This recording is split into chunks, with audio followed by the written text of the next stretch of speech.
Hai guys, balik lagi bersama saya di channel Badminton Glasses Official. Dan kali ini teman-teman, saya mau merekomendasikan satu sepatu yang beberapa waktu lalu ini udah saya pakai. Dan kesimpulan pemakaiannya sih ini worth it banget. Apalagi harganya sangat terjangkau, di bawah 500 ribuan. Ini dia teman-teman, sudah di tangan saya sepatunya. Sering saya bawa ke lapangan karena memang performanya memuaskan banget. Apalagi kalau dibandingin dengan harga yang sama di brand-brand besar sekelas Yonex, Victor Lining gitu. Ya ini jauh lebih bagus, jauh lebih enak performanya. Tapi seperti apa sih detail penjelasan terkait keunggulan sepatu ini, pun juga kekurangannya apa kalau dibanding dengan sepatu-sepatu dari brand lain, pun juga dari brand-brand besar yang lain. Kira-kira di harga 400 ribuan, sepatu ini apa unggulnya, apa kurangnya? Nanti bakal kita bahas tentunya. Jadi jangan skip videonya teman-teman.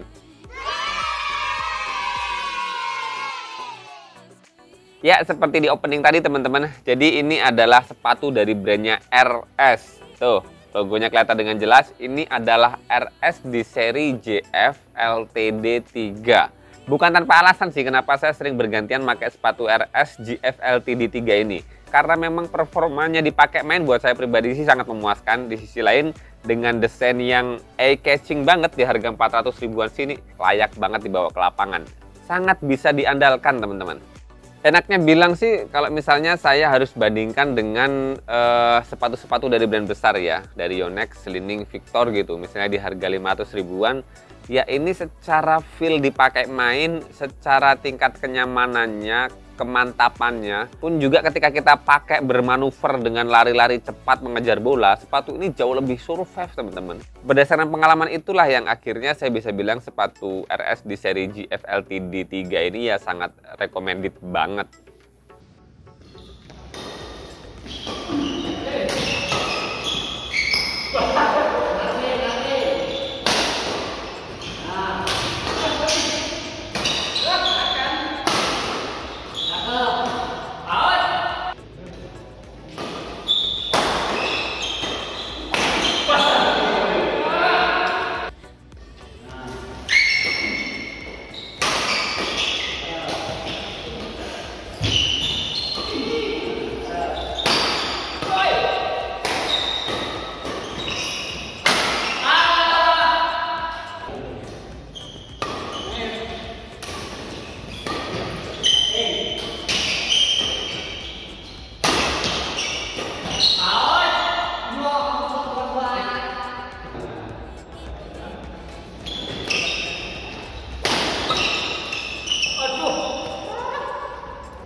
Ada beberapa keunggulan sih dari sepatu ini yang saya rasakan ketika dipakai main ya. Selain tadi yang saya bilang di awal bahwasanya sepatu ini secara desain oke banget, eye catching banget, enak dilihat, pun juga ketika di lapangan juga dilihat dari luar juga keren juga.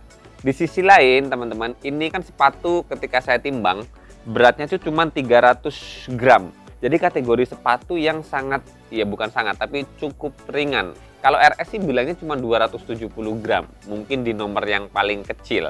Dan di nomor 42 ini beratnya di 300 gram teman-teman. Dan dengan berat segitu sih, dengan harga yang 400 ribuan, ternyata jauh lebih ringan daripada misalnya sepatu populernya Li-Ning yang kemarin saya review juga teman-teman. Li-Ning seri Sagalet 8 itu yang beratnya di 330-340. Jadi ini lebih ringan.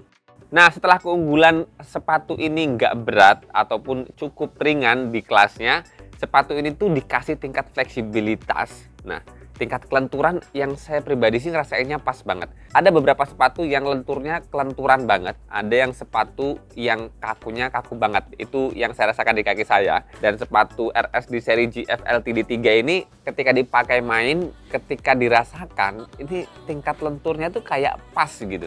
Kaku-kakunya tuh ada, tapi fleksibilitinya atau kelenturannya juga dapat teman-teman. Ini sih salah satu faktor yang saya suka dari performa sepatu RS GF LTD 3 ini. Ketika ditanya, ini sepatunya lentur banget? Enggak banget. Ini sepatunya kaku apa enggak banget. Tengah-tengahnya tuh dapat. Kalau kayak raket tuh kita pakai shaft yang medium. Jadi di pemula bisa, di berkembang bisa, mahir bisa, pro bisa.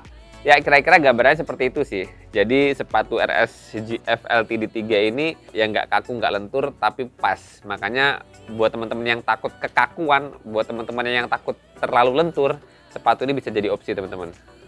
Kemudian keunggulan selanjutnya yang saya rasakan sih dari bagian uppernya. Ada beberapa rongga-rongga udara ataupun ventilasi udara yang bikin hawa-hawa panas ketika kita pakai itu bisa berganti dengan hawa dingin dari luar teman-teman. Jadi gampangnya bilang sih pakai sepatu ini berlama-lama tuh nyaman banget. Itu yang saya rasakan teman-teman.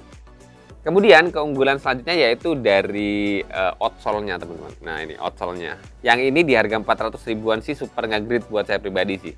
Jadi benar-benar dengan harga 400 ribuan tuh performa nge-grade-nya, lengketnya di lantai udah benar-benar bisa dibanggakan, bisa diandalkan. Pokoknya pakai sepatu ini tuh benar-benar keset, nggak licin, dan nggak takut kepleset. Itu yang saya rasakan. Bahkan tingkat nyamannya sepatu ini ketika dipakai main sih dengan kondisi kaki saya yang sedang pemulihan cedera ya. Kayak saya tuh nggak mikirin sepatu lagi gitu, nggak mikirin langkah gitu. Karena ya tingkat nyamannya oke banget. Jadi nggak ada sedikit pun keraguan ketika melangkah, nggak takut kepleset gitu. Jadi benar-benar sepatu ini survive banget. Walaupun kalau misalnya head to head dengan brand-brand besar, misalnya saya bandingkan dengan harga yang lebih mahal dari brand Li-Ning ya, yang kemarin kita review juga, misalnya Li-Ning Sagalet 8 ya. Memang secara performa, kenyamanan, safety-nya ketika dipakai main, ini saya bisa rekomendasikan milih sepatu ini. Walaupun di sisi lain memang dengan brandnya ya, salah satunya kekurangan sepatu ini tuh ya memang brandnya. Walaupun RS sebetulnya sudah sangat terkenal ya di kalangan pecinta badminton Indonesia ya. Tapi karena memang ya bukan termasuk dari brand besar dunia gitu ya. Jadi ya sepatu ini beberapa orang memandang sebelah mata. Padahal sebetulnya performanya benar-benar istimewa di harga segitu. Bahkan kalau dibandingkan head to head dengan Sagalet 8 yang kemarin saya review, ini performanya lebih bagus, ini jauh banget. Terutama tingkat kesetnya di bagian outsole-nya, bagian alas kakinya ini teman-teman. Tapi ya itu memang brandnya ini kalah dengan brand-brand besar.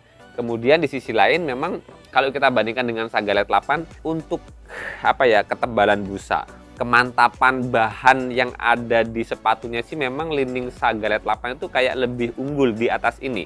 Walaupun tingkat kenyamanannya dipakai main ya ini jauh di atasnya gitu. Makanya untuk worth it tidaknya sih kita kembalikan ke teman-teman semuanya ya. Buat kalian yang memang budgetnya terbatas di bawah 500 ribuan, nyari sepatu yang nyaman di kaki, safety banget, performanya benar-benar survive buat main apapun, ini salah satu rekomendasi terbaiknya. Terutama buat kalian yang nggak mikirin brand tentunya teman-teman.